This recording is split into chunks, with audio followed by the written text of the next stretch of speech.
Greater Noakhali development association গভীর উদ্বেগ এবং বিক্ষোভের সঙ্গেই জানাচ্ছি যে গত বৃহস্পতিবার কুমিল্লা মেডিকেল কলেজ হসপিটালের নিকটে সামনেই ডক্টর মোস্তফা হাজরা ফাউন্ডেশনের বিনামূল্যের অ্যাম্বুলেন্স সেবার উপর এক নিন্দনীয় হামলা সংগঠিত হয়।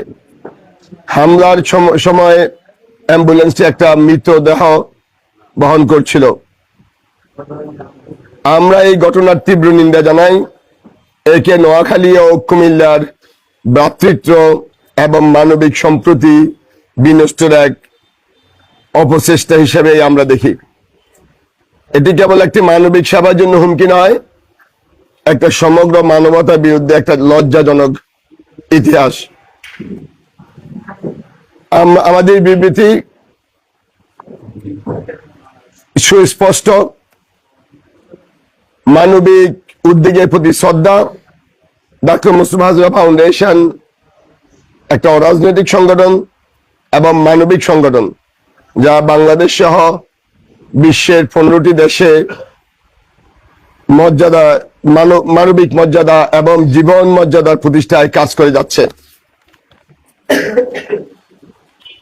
এক দশকের সেবায় ফাউন্ডেশনটি 5-0 প্রকল্পের মাধ্যমে শিক্ষা, স্বাস্থ্য, মানবিক সহায়তায়, দারিদ্র্য বিমোচনে এক অসামান্য অবদান রেখে আসছে। আপনারা জানেন, কোভিড-19 মহামারী, বন্যা, প্রাকৃতিক দুর্যোগের সময় ফাউন্ডেশন স্বেচ্ছাসেবীরা কুমিল্লা, সিলেট, ফেনী, নোয়াখালী সহ সারা বাংলাদেশে নিরলসভাবে কাজ করে যাচ্ছে। আজকে মোস্তফা হাজরা ফাউন্ডেশন জাতীয় টেলিভিশন সংবাদ মাধ্যমে একটা স্বীকৃতি লাভ করেছে। গত বৃহস্পতিবার রাতে ফাউন্ডেশনের অ্যাম্বুলেন্স নোয়াখালী থেকে ঢাকায় জরুরি এক রোগীকে নিয়ে যাচ্ছিলেন। পথের মধ্যে রোগীর অবস্থা অবনতি হওয়ার চালক তাকে কুমিল্লা মেডিকেল হসপিটালে নিয়ে যান। সেখানে রোগীকে মৃত ঘোষণা করা হয়। মৃতদেহ নিয়ে অ্যাম্বুলেন্সটি যখন নোয়াখালী ফেরার প্রস্তুতি নিচ্ছিলেন, এমন সময় একটি কুচক্রী মহল নোয়াখালীর অ্যাম্বুলেন্স বলে চালক এবং মৃতদেহর স্বজনদের উপর শারীরিক হামলা চালায়। আপনারা সেটা লাইভে দেখেছেন। আহত অবস্থায় চালক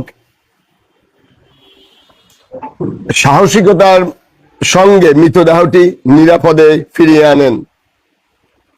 এই অমানবিক ঘটনা কেবল মানবিকতার পরিপন্থী নয়, বরং একটি জঘন্য সামাজিক এবং নৈতিক পরিপন্থী।